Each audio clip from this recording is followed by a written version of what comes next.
CM Pushkar Singh Dhami का बरेली दौरा। आज उत्तराखंड में यूसीसी लागू होने पर आयोजित सम्मान और अभिनंदन समारोह में होंगे शामिल।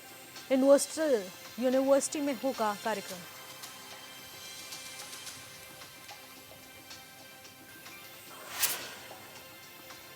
टनकपुर दौराई एक्सप्रेस का शुभारंभ सीएम धामी और राजमार्ग राज्य मंत्री अजय टम्टा ने वीडियो कॉन्फ्रेंसिंग के जरिए ट्रेन को दिखाई हरी झंडी। सीएम धामी ने कहा, यह ऐतिहासिक पल। चैत्र नवरात्र के दूसरे दिन हरिद्वार के सिद्धपीठ मंदिरों में भक्तों की भीड़। मां चंडी देवी के श्रद्धालुओं ने किए दर्शन। भक्तों की बढ़ती भीड़ देख पुलिस भी अलर्ट।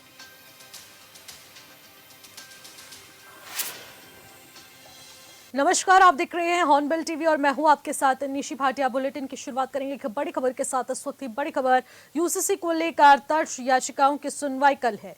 हाईकोर्ट में यूसीसी को लेकर दाखिल हुई थी करीब 4 याचिकाएं, जिसको लेकर अब हाईकोर्ट कल सुनवाई करने वाला है। बड़ी खबर है इस वक्त की, जिस प्रकार से सुनवाई के दौरान सरकार की ओर से तमाम पक्ष रखे गए थे। यूसीसी के लागू होने के बाद से विपक्ष तमाम सवाल उठा रहा था। अब उसी बीच कांग्रेस ने सड़क से सदन तक सवाल उठाए हैं। बड़ी खबर इस वक्त की सीधे यूसीसी से जुड़ी हुई है। हाईकोर्ट में यूसीसी को लेकर दाखिल हुई करीब 4 याचिकाओं पर हाईकोर्ट में सुनवाई कल। और इसी खबर पर ज्यादा जानकारी के साथ योगेश आर्य हमारे संवाददाता हमारे साथ सीधे जुड़ चुके हैं। योगेश, आखिरकार यूसीसी को लेकर क्या कुछ नया अपडेट देखने को मिल रहा है? देखिए, बिल्कुल जिस तरह से यूसीसी लागू हुआ था और यूसीसी के लागू होने के बाद से ही लगातार इसका विरोध देखने को मिल रहा था। विपक्ष लगातार इसको लेकर सड़क से सदन तक हंगामा किए हुए था, सरकार को घेरने का प्रयास किया जा रहा था। तो इसको लेकर के कई याचिकाएं भी दायर हुई। दिन में से 4 याचिका जयमत उलेमा हिंद की बात की जाए, मुस्लिम पर्सनल लॉ की बात की जाए, अधिवक्ताओं की ओर से बात की जाए, तो उसमें करीब 4 ऐसी याचिकाएं दायर हुई थी जिनकी सुनवाई होनी है। और कल जितनी भी याचिकाएं उनकी सुनवाई की जाएगी, उसमें राज्य सरकार जो है अपनी ओर से पक्ष रखेंगे। तो ये सुनवाई होनी है और उसमें जिस तरह से खास तौर पर देखा जाए कि लिव इन रिलेशनशिप को माध्यम बनाते हुए कहा गया था कि हमारी देवभूमि की संस्कृति नहीं है, उसको यहाँ पर लागू कर जो है संस्कृति से खिलवाड़ करने की कोशिश जो है वो की जा रही थी। तो इसको लेकर के याचिकाएं दायर की गई हैं। और ऐसे में मुस्लिम पर्सनल लॉ की अगर बात करें तो उनकी ओर से कहा गया है कि हमारे जो पर्सनल लॉ हैं, जो हमारे शादी रीति रिवाज हैं, उन पर जो है कहीं ना कहीं इसका हनन हो रहा है। तो इसको लेकर के उनकी ओर से भी एक याचिका दायर की गई थी। उन सभी याचिकाओं की सुनवाई के लिए एक हफ्ते का समय रखा गया था। और उसमें जब कल सुनवाई होगी तो निश्चित तौर पर जो राज्य सरकार है वो भी अपने ओर से इसमें अपना पक्ष रखेंगे। और पक्ष में देखना होगा कि आखिरकार राज्य सरकार इसको लेकर के किस तरह का पक्ष रखा जाता है। क्योंकि जिस तरह से सदन में जब इसका लेकर सवाल उठा था तो मुख्यमंत्री पुष्कर सिंह धामी ने साफ तौर पर कहा था कि जब दिल्ली में जिस तरह से श्रद्धाकांड हुआ था, तो ऐसे में इसको लेकर के आज की जरूरत है। ये देवभूमि की संस्कृति नहीं है, हम मानते हैं, लेकिन जिस तरह से ये लोग छिप छिपा के, युवक युवती छिप छिपा कर लिविंग में रह रहे हैं, तो उसकी जानकारी सरकार और उनके माता पिता को होनी चाहिए। तो उसमें क्या प्रावधान रखे हैं, किस उम्र से कम में अगर माता पिता को जानकारी देनी होगी, 16 पेज का फॉर्म है वो भरना होगा, तमाम जांच होंगी। तो इसकी कैटेगरी बनाई थी और उसी के बावजूद भी जो है कहीं ना कहीं उसको लेकर के सड़क से सदन तक कांग्रेस ने हंगामा किया। तमाम विपक्षी दलों ने इसको लेकर के हंगामा किया और सरकार को घेरने का प्रयास किया। अब इसमें कल सुनवाई होनी है, देखनी है कि राज्य सरकार किस तरह से अपना पक्ष रखती है और क्या कुछ इसके बाद निकल के आता है। जी बिल्कुल योगेश, देखने को मिला था जब यूसीसी को लेकर समिति का गठन हुआ था तो हर वर्ग के लोग, हर धर्म विशेष के लोगों को यहाँ पर इस विचार के साथ प्रस्तुत किया गया था कि इस यूसीसी की रिपोर्ट में किसी भी प्रकार से किसी के अधिकारों का हनन नहीं होगा। लेकिन उसके बाद देखने को मिलता है यहाँ पर फिर विरोध की कड़ियां कहां से कहां तक जुड़ती हुई नजर आ रही हैं। आखिरकार ये विरोध में सिर्फ लिव इन रिलेशनशिप को टारगेट किया जा रहा है या फिर अन्य मुद्दे भी हैं? देखिए, ज्यादातर तो अगर देखा जाए तो अधिकांश इसमें जो है यूसीसी में जो लिव इन रिलेशन का प्रावधान है उसी को लेकर के विपक्ष काउंटर करने की कोशिश किया जा रहा है। विपक्ष जो है सरकार पर सवाल उठा रहा है और ये कहा जा रहा है कि ये देवभूमि की संस्कृति नहीं है और ये लिव इन रिलेशनशिप को थोपकर जो है इसको बढ़ावा दिया जा रहा है। लेकिन सरकार इसको 2 टूक कह चुकी है कि ये लिव इन रिलेशनशिप हमारी संस्कृति नहीं है। लेकिन आज की जरूरत है, जिस तरह छिप छुपा कर युवती रहते हैं और उसके बाद कहीं ऐसी हृदय घटनाएं सामने आती हैं, उसके लिए ऐसी हृदय घटनाएं जो दिल्ली में सामने आई वो यहाँ देवभूमि में देखने को न मिले, इसलिए इसको लागू किया गया है। उसमें 16 पेज का फॉर्म है जिसकी जांच होगी, अधिकारी जांच करेंगे, उसके बाद जो है इसमें उनको रहने की अनुमति दी जाएगी। और अगर कोई छिप छिपा कर इस तरह रहता है, वो अनुमति नहीं लेता है, रजिस्ट्रेशन नहीं कराता है, तो उसके ऊपर कार्रवाई का प्रावधान भी रखा गया है। तो इसमें देखिए बिल्कुल लगातार अगर देखा जाए तो सरकार जो है बिल्कुल सही नजर आ रही है। और देखना ये भी है कि आखिरकार कल जिस तरह राज्य सरकार की ओर से इसमें अपना पक्ष रखा जाना है तो किस तरह का पक्ष राज्य सरकार रखती है और उसके बाद क्या कुछ है फैसला जो है हाईकोर्ट देता है। जी बिल्कुल, 4 याचिकाओं के अलावा भी तमाम ऐसी याचिकाएं हैं जो कि हाईकोर्ट में यहां पर सुनवाई के लिए कल तक के लिए स्थगित की गई थी। लेकिन क्या ये 4 याचिकाओं में सिर्फ लिव इन रिलेशनशिप और धर्म विशेष से जुड़े तमाम मुद्दे या फिर अब अन्य मुद्दों पर भी सुनवाई कल देखने को मिल सकती है? इसमें धर्म विशेष की अगर बात करें तो जमीरुल महिंद और मुस्लिम पर्सनल लॉ की ओर से जो है धर्म विशेष की जो उनके अपने पर्सनल लॉ हैं उनको लेकर के कहीं ना कहीं जो कहा जा रहा है कि उनका हनन हो रहा है, उनकी ओर से इस पर की याचिका दायर की गई है। अन्य अगर बात की जाए तो वह लिव इन रिलेशनशिप को लेकर के जो है याचिका दायर की गई है। तो तमाम जो इसमें यूसीसी के प्रावधान है इनमें जिस जिस तरह की याचिकाएं लगाई गई हैं उन पर तमाम जवाब देने हैं और तमाम जितनी याचिकाएं लगी हैं उनके के लिए जवाब के लिए राज्य सरकार को कहा गया है। ठीक है, राज्य सरकार को समय दिया गया था कि वो अपना इसमें जवाब बनाकर के दाखिल करेगी। ठीक है, बहुत बहुत शुक्रिया योगेश तमाम जानकारी के लिए। खबरों पर नजर बनाए रखेगा और इसी के साथ अगली खबर का रुख करते हैं। हरिद्वार और ऋषिकेश की तर्ज पर अब रुड़की के लक्ष्मी नारायण घाट पर भी मां गंगा की आरती होगी। मुख्यमंत्री पुष्कर सिंह धामी ने रविवार को मां गंगा आरती का शुभारंभ किया है। इस दौरान रुड़की में पहले भव्य और दिव्य आरती के दर्शन के लिए गंगा नहर के दोनों घाटों पर श्रद्धालुओं का सैलाब यहां देखने को मिला।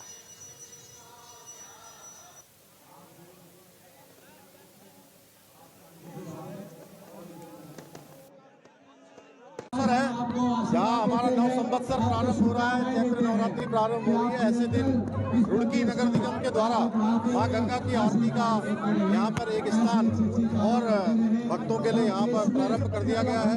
माँ गंगा हम सब पर कृपा करें और हमारा राज्य आगे बढ़े। माँ गंगा की अविरलता बनी रहे, निर्मलता बनी रहे। माननीय प्रधानमंत्री मोदी जी के नेतृत्व में देश के अंदर नमामि गंगे अभियान चलाया गया। उसके कारण आज माँ गंगा पूरी तरह से स्वच्छ और निर्मल होने की दिशा में आगे बढ़ रही है। हम भी आज संकल्प लेते हैं कि हमारा राज्य भी माँ गंगा को पूरी तरह से निर्मल और स्वच्छ रखेगा। माँ गंगा हम सब पर कृपा करें, सबको आशीर्वाद दें। मैं आज एक बार फिर से नगर निगम को, रुड़की वासियों को और आसपास के लोगों को जो बड़ी संख्या में हरिद्वार आते हैं, रुड़की आते हैं, उत्तराखंड में आते हैं, तो एक स्थान और हो गया है जहाँ पर हम माँ गंगा की आरती कर सकते हैं और पुण्य के भागी बन सकते हैं। बहुत बहुत धन्यवाद। अब टनकपुर में राजस्थान के दौराई तक यात्री रेल सेवा का यहां पर सुगम लाभ ले सकते हैं। जी हाँ, टनकपुर दौराई टनकपुर एक्सप्रेस का यहां शुभारंभ कर दिया गया है। सीएम धामी और राजमार्ग राज्य मंत्री अजय टम्टा और साथ ही साथ तमाम अधिकारियों की मौजूदगी में वीडियो कॉन्फ्रेंसिंग के जरिए ट्रेन को हरी झंडी दिखाकर रवाना किया गया। कार्यक्रम में वर्चुअली जुड़े सीएम धामी ने कहा कि एक ऐतिहासिक पल है।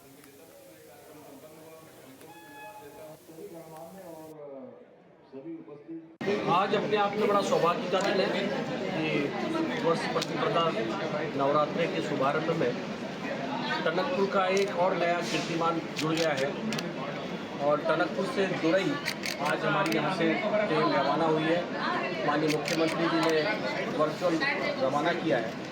ये अपने आप में बड़ा सौभाग्य है कि हम पूरे अल्मोड़ा, पिथौरागढ़, बागेश्वर, चंपावत के लोगों के लिए ये बहुत सुविधा का ये स्थान बन चुका है। और टनकपुर से लगभग अभी मैं पता करा था कि 10,000 लोग रोज सफ़र कर रहे हैं, आना जाना कर रहे हैं, क्योंकि माँ पूर्णागिरी के धाम में भी लोग आते हैं।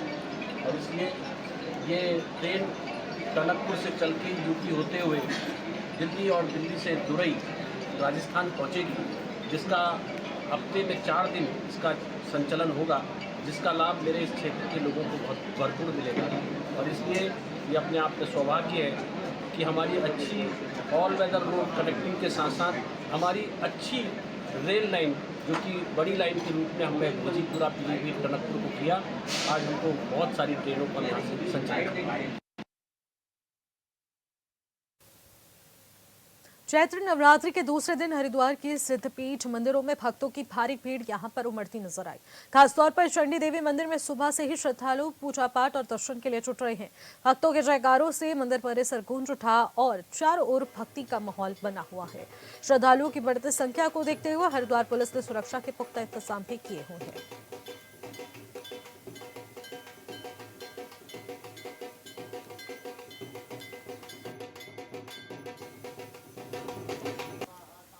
और इसी खबर पर ज्यादा जानकारी के साथ मनोज कश्यप हमारे संवाददाता हमारे साथ सीधे जुड़ चुके हैं।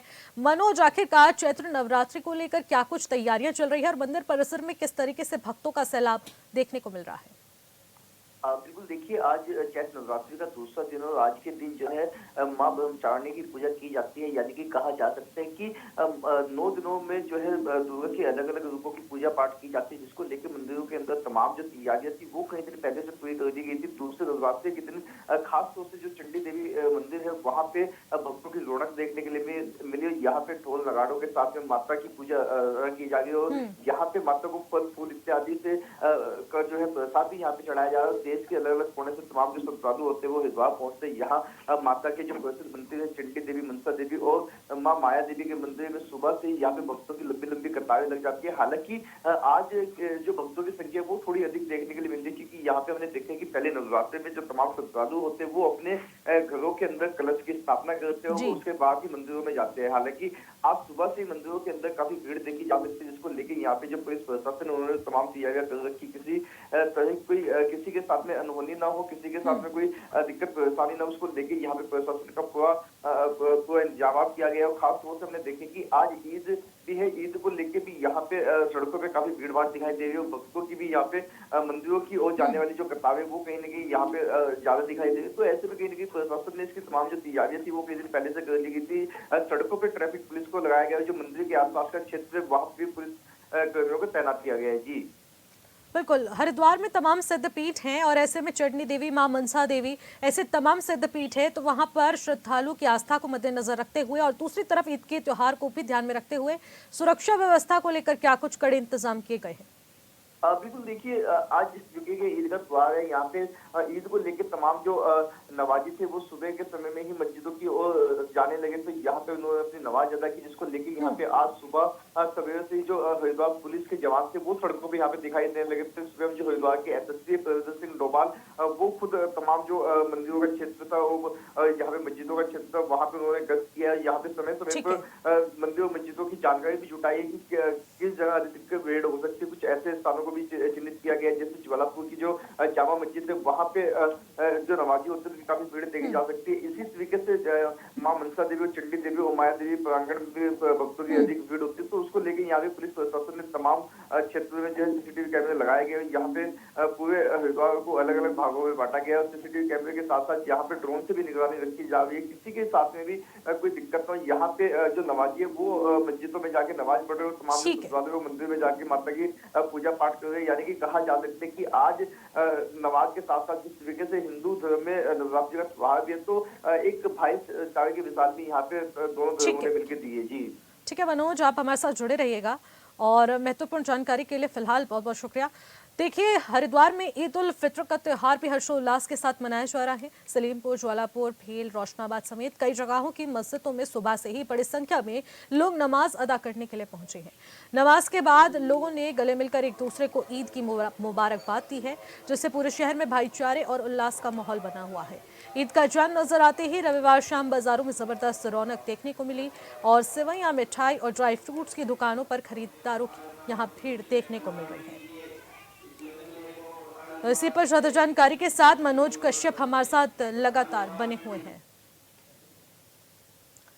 तो उनसे भी बातचीत करने की कोशिश की जाएगी। लेकिन खास बात तो ये है कि एक तरफ चैत्र नवरात्रि का दूसरा दिन और दूसरी तरफ ईद उल फित्र यहाँ पर हर्षोल्लास के साथ मनाया जा रहा है। सुरक्षा व्यवस्था के भी पुख्ता इंतजाम किए गए हैं।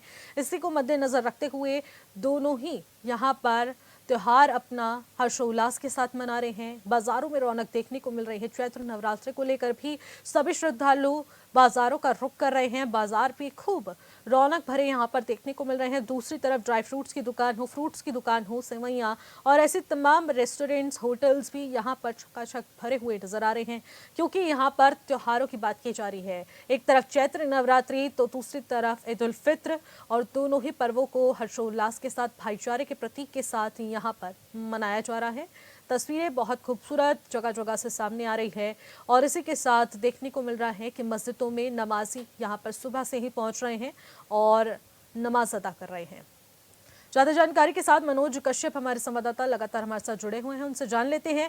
मनोज, आखिरकार ईद उल फित्र को लेकर क्या कुछ तैयारियां की गई थी और साथ ही साथ आज ईद की जो नमाज है उसको अदा किया गया, किस सुरक्षा व्यवस्था के तहत यहाँ पर ईद की नमाज को अदा किया गया है? बिल्कुल देखिए, निश्चित जिस तरीके से आज ईद का त्योहार है, यहाँ पे सुबह से ही हमने देखा कि तमाम जो नवाजी थे वो मंदिरों मस्जिदों का रुख करने लगे। तो लगातार यहाँ पे पुलिस प्रशासन को भी तैनात किया गया था, क्योंकि यहाँ पे हरिद्वार का जो क्षेत्र है, यहाँ पे ज्वालापुर और लंकर और कलिया जो यहाँ पे कहा जा सकता है ग्रामीण क्षेत्र, यहाँ पे अधिक संख्या है मुस्लिम समाज की। तो यहाँ पे पुलिस का खास तौर से इंतजाम किया गया है। खास तौर से हमने देखे कि आज सुबह से जो नमाजी थे उन्होंने मस्जिदों में जाके सबसे पहले अपनी जो नमाज थी उसको अदा किया। उसके बाद एक दूसरे के गले मिल गए। यहाँ पे ईद की शुभकामनाएं भी यहाँ पे थी। लगातार हमने देखे कि पुलिस प्रशासन ने भी यहाँ पे खास इंतजाम किए गए थे, किसी के सामने कोई दिक्कत ना हो। और खास तौर से यहाँ पे जो ज्वालापुर की जामा मस्जिद है, वहाँ पे इस चीज का ध्यान रखा गया था, क्योंकि वहाँ पे ज्यादा संख्या होती है इस नमाजियों की, कहीं ना कहीं यहाँ पे काफी भीड़ भी हो जाती है। तो इसलिए यहाँ पे बीच बीच में कुछ जो नमाज पढ़ने वाले लोग थे उनको रोका गया। तो थोड़ा जब जो पहले नमाज पढ़ने के लिए गए थे जो लोग, उनको पहले नमाज पढ़ने दिए गए। उसके बाद यहाँ पे कुछ लोगों को इंतजार करना पड़ा कुछ समय से, लेकिन शांति व्यवस्था को लेकर यहाँ पे पुलिस से कड़े इंतजाम किए गए। तो यहाँ पे तमाम जो मुस्लिम समाज है वो भी काफी खुश दिखाई दे रहे हैं, क्योंकि यहाँ पे किसी तरह की कोई पाबंदी पुलिस के द्वारा नहीं लगाई गई है। तमाम जो यहाँ पे बाजार थे वो देर रात तक यहाँ पे खुले रहते, यानी कि कहा जा सकता है कि यहाँ पे लोगों ने ईद की जो खरीदारी थी वो देर रात तक यहाँ पे की। और सुबह से यहाँ पे तमाम जो बाजार थे वो यहाँ पे सज गए थे, यानी कि मिठाई की दुकानें, ड्राई फ्रूट की दुकानें, यहाँ पे काफी भीड़ देखने के लिए मिली। तो आज सुबह से यहाँ पे जो नमाजी थे वो यहाँ पे नमाज पढ़ने के लिए गए। जी बिल्कुल, बहुत बहुत शुक्रिया मनोज तमाम जानकारी के लिए। खबरों पर नजर बनाए रखेगा। उत्तराखंड में अवैध मदरसों पर कार्रवाई जारी है और ऐसे में कांग्रेस इसे नफरत की भावना बता रही है। तो वहीं बीजेपी विधायक पूछ रहे हैं कि अगर फंडिंग की जांच कराई जा रही है तो इसमें किसी को क्या परेशानी हो सकती है। साथ ही बीजेपी विधायक विनोद चमोली ने राज्य के तमाम मुद्दों पर हॉर्नबिल टीवी से खास बातचीत की। आप भी सुनिए। भाजपा विधायक विनोद चमोली जी हमारे साथ मौजूद हैं। चमोली जी, जिस तरह से मदरसों पर लगातार ताबड़तोड़ कार्रवाई होती हुई नजर आ रही है, 136 से ज़्यादा मदरसों को सील भी किया गया, अवैध मदरसा नाम दिया गया, किस रूप में आप इसको देख भी रहे हैं, क्या कहें? अवैध मदरसा नाम नहीं दिया गया है। जो मदरसे मानकों को पूरा नहीं कर रहे हैं और सरकारी भूमि पर कब्जा करके बनाए गए हैं, अवैध तरीके से बनाए गए, उन्हीं मदरसों को चिन्हित किया जा रहा है और उन्हीं पर कार्रवाई हो रही है। लेकिन जिस तरह से हरीश रावत जी कह रहे हैं कि 8 साल पहले अप्लाई कर दिया था इन मदरसों ने, जांच नहीं की गई, मान्यता नहीं दी गई, केवल एक ही बैठक की गई 4 सालों में। 8 साल पहले तो उन्हीं की सरकार थी, हमारी सरकार तो 8 साल से है। तो अपनी सरकार में क्यों नहीं उनको वैधता प्रदान की गई? आज भाजपा से क्यों डिमांड हो रही है? तो कहीं ना कहीं मानक पूरे नहीं हो पा रहे होंगे, तभी तो उनको वैधता नहीं मिली है। और जहाँ तक हरीश रावत जी का सवाल रहा, तो आप जानते हैं हरीश रावत जी का लाइन ऑफ एक्शन क्या होता है। ऐसा लगता है कि मदरसे और मस्जिदें हरीश रावत जी के वोट बैंक तैयार करने के इंस्टीट्यूशंस हैं, इसलिए उनके बारे में उनको ज़्यादा चिंता रहती है। और यही कारण था कि पिछले चुनाव में वो अलीगढ़ मुस्लिम विश्वविद्यालय की तर्ज पर विश्वविद्यालय बनाने की बात तक कर बैठे। तो हरीश रावत जी को अगर देखेंगे तो उनका बस चले तो ये उत्तराखंड को देवभूमि न करके देवबंद भूमि बना दें। तो ये हरीश रावत जी को सोचना चाहिए कि आखिर वो इस उत्तराखंड के बहुत जिम्मेदार आदमी हैं और बहुत लंबे समय तक इस उत्तराखंड ने बड़ा मान सम्मान उनको दिया है। इस देवभूमि ने उनको बहुत कुछ दिया है। अगर देखा जाए जो आज पहचान उनके पास है वो इस देवभूमि की देन है। तो इस देवभूमि की डेमोग्राफी को बिगाड़ने में जो उनकी भूमिका रही है, अब कम से कम उससे बाज आना चाहिए, क्योंकि अब उम्र बहुत हो गई है। भगवान में ध्यान लगाएं। हाँ, अगर अल्लाह का नाम लेकर अगर उनको स्वर्ग प्राप्त करना चाहते हैं तो वो मैं कह नहीं सकता, लेकिन कहीं ना कहीं उनको सोचना चाहिए कि वो कर क्या रहे हैं। अच्छा सर, जिस तरह से, क्योंकि मोहम्मद शहजाद जो कि विधायक लक्सर हैं, वो कह रहे हैं कि मुस्लिम होना ही काफ़ी आज के समय में कार्रवाई करने के लिए। कल वो हमारे साथ भी जुड़े हुए थे और साफ तौर पर वो ये कह रहे थे कि कार्रवाई जो हो रही है वो एक तरफा हो रही है और केवल मुस्लिमों को टारगेट करने के लिए कार्रवाई हो रही है। देखिए, कोई टारगेट नहीं किया जा रहा है। अगर मदरसों का विषय आ रहा है तो स्वाभाविक तौर पर मुस्लिमों के ही मदरसे होते हैं, हिंदुओं के तो मदरसे होते नहीं हैं।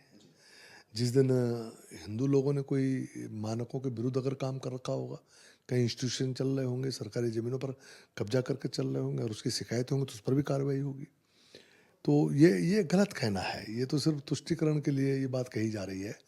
वास्तविकता ये है कि अगर उनको चाहिए, उनको समझते हैं कि मुस्लिमों को ऐसी कार्रवाइयों से बचना है, तो फिर मुस्लिमों को कानून के प्रति अपनी प्रतिबद्धता दिखानी चाहिए। उनको कानून परायण होना पड़ेगा।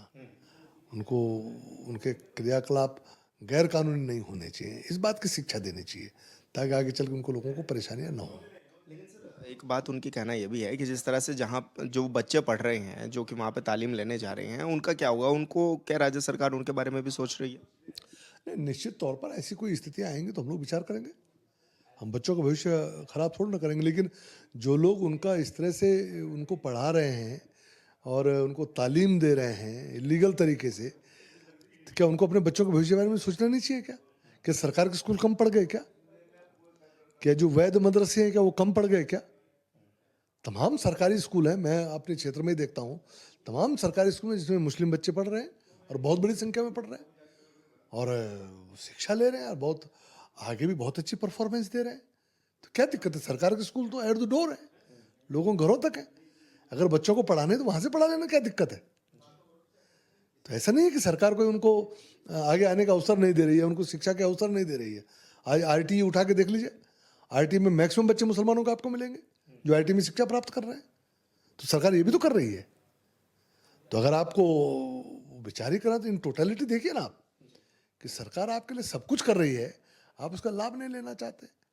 आप इलीगल मदरसों में, अब पता नहीं वो किस स्तर के वो शिक्षक होते हैं, मुझे तो मालूम नहीं है, लेकिन ऐसे लोगों के हवाले अपने बच्चों का भविष्य किए जा रहे हैं कि जो आगे चल के समस्या बन रहे हैं। तो ये सोचना चाहिए उन लोगों को। अच्छा सर, क्योंकि मज़ारों पर भी ताबड़तोड़ कार्रवाई हो रही है, बुलडोज़र चल रहे हैं, क्योंकि ये कहा जा रहा है कि आपने वन भूमि पर वो मज़ारें बना रखी हैं। तो क्या लेट सरकार जागी या फिर काफ़ी देर हो गई कार्रवाई करने? इस मामले में मैं वन विभाग से बहुत नाराज रहता हूँ, क्योंकि वन विभाग के पास बहुत सारे ऐसे कानून हैं कि आप वन विभाग की भूमि पर एक ईंट नहीं लगा सकते। जहाँ आबादी क्षेत्र है वहाँ तो आप सड़कें तक नहीं बनने दे रहे हैं लोगों को, और जंगल के जंगलों में कब्जा होकर मज़ारें बन जाती हैं, वहाँ झोपड़ियाँ बन जाती हैं, उस पर आपकी कार्रवाई नहीं होती है। तो वन विभाग के पास पर्याप्त अधिकार हैं कि इस तरह के अतिक्रमणों को रोक सकें, और ये उसी क्रम में आगे देखा जाना चाहिए। क्योंकि जो वन विभाग की भूमियों को अतिक्रमित कर वहाँ पर अगर मज़ारें बनाई जा रही हैं, झोपड़ियाँ बना के वहाँ पर इस तरह का काम किया जा रहा है, तो वन विभाग को स्वाभाविक तौर पे देखना चाहिए। और वन विभाग अगर इसको पहले से देखता होता तो शायद आज ये नौबत नहीं आती। लेकिन जब वन विभाग ने अपना काम ठीक प्रकार से नहीं किया तो सरकार को ये काम अपने हाथ में लेना पड़ा और सरकार को उसको सख्त करना पड़ा। आज सब जगह से मज़ारें हट रही हैं, वन भूमि खाली की जा रही है। अच्छा सर, सरकार के 3 साल लगातार कार्यक्रम भी होते हुए नजर आ रहे हैं। पुष्कर सिंह धामी ने भी 3 साल कंप्लीट किए हैं राज्य सरकार में रहते हुए। किस रूप में आप उसको देख भी रहे हैं और क्या कहेंगे सर, किस तरह के कार्यक्रम आप लोग आयोजित भी कर रहे हैं? नहीं, देखिए, सरकार के 3 साल के कार्यक्रम इस समय चल रहे हैं, 3 साल पूरे हुए हैं, और मैं तो कह रहा हूँ 3 साल पूरे हुए हैं 5 साल की बुनियाद पर, कि जो पिछले 5 साल सरकार ने काम किया उसी की बुनियाद पर आगे हम फिर दोबारा से रिटेन हुए प्रदेश के अंदर, आज अपनी सरकार चला रहे हैं। और इन 3 सालों में हमने बहुत बड़े निर्णय लिए हैं, चाहे यूसीसी का निर्णय हो या अपने में बड़ा निर्णय था जो आज हम लोग ले पाए, जिस पर काम हो रहा है। भू कानून के बारे में हमने निर्णय लिया जो यहाँ का ज्वलंत एक मुद्दा रहा है। हमने नकल विरोधी कानून बनाया, हमने धर्मांतरण कानून बनाया। तो हमने बहुत बड़े बड़े निर्णय लिए हैं जिस पर आज राज्य आगे बढ़ रहा है। तो मैं समझता हूँ कि पिछले 3 साल इस प्रदेश के अंदर विकास के साल रहे हैं, भ्रष्टाचार मुक्त साल रहे हैं और बेहतरीन सरकार ने काम किया है। अच्छा सर, राज्य में क्योंकि 4 धाम यात्रा भी जल्दी शुरू होने जा रही है, व्यवस्थाओं में तो राज्य सरकार प्रशासन लगाई है, लेकिन पिछली बार जिस तरह से व्यवस्थाएं थोड़ी चरमराई, इस बार का क्या लग रहा है, किस तरह से आप लोग लेकर के चल रहे हैं कि यात्रियों को कम से कम असुविधाएं हों? देखिए, हम पहले से सतर्क हैं, आप देख रहे हैं लगातार मॉनिटरिंग हो रही है, और अभी हमने शीतकालीन यात्रा भी शुरू की तो उसका भी थोड़ा सा इम्पैक्ट रहेगा। लेकिन आप देख रहे होंगे कि हर साल यात्रा बहुत बढ़ रही है, 1.5 गुना बढ़ जाती है, तो उसके कारण जितने भी इंतजामात होते हैं वो कम पड़ जाते हैं। अब देखना है कि इस साल यात्रा किस तरह चलती है, कितने लोग आते हैं। मुझे लग रहा है कि ये बहुत बड़ी संख्या आगे आएगी। और मैंने कभी विधानसभा में मेरा भाषण हुआ था तो मैंने कहा है कि बहुत जल्दी वो समय आने वाला जब 1 करोड़ यात्री यहाँ पर आएगा, और आज धीरे धीरे 55 लाख से ऊपर हम चले गए हैं, तो धीरे धीरे हम उस ओर आगे बढ़ रहे हैं। और अवस्थापना सुविधाएँ जुटाने में थोड़ा समय लग रहा है, क्योंकि वो रातों रात नहीं हो सकता है, समय कम मिलता है। सर, हॉर्नबिल टीवी से बातचीत करने के लिए विनोद चमोली जी को आप सुन रहे थे, जो कि राज्य के तमाम विषयों पर हमारे साथ बातचीत कर रहे थे। हॉर्नबिल टीवी के लिए देहरादून से विशाल गर्ग। फिलहाल इन खबरों में बस इतना ही। आप देखते रहे हॉर्नबिल टीवी। नमस्कार।